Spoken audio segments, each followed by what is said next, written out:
How to set custom shortcuts in Windows. Press Windows plus S, type the app's name, right-click on the result, and select Open File Location.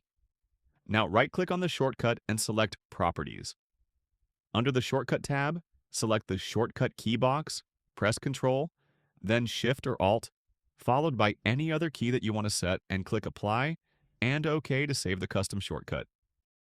Each custom shortcut should be a combination of 3 keys. The first key must be Control. This is set by default and can't be changed. The second key must be either Shift or Alt. Choose whichever feels more comfortable. The third key is up to you. Pick any key on your keyboard to complete the shortcut. Some shortcuts like Control plus Shift plus Escape to open Task Manager are already reserved by Windows, so they can't be reassigned. For frequently used apps, pick shortcut keys that are close to Control, Shift, or Alt to make them quick and comfortable to press. Thanks for watching.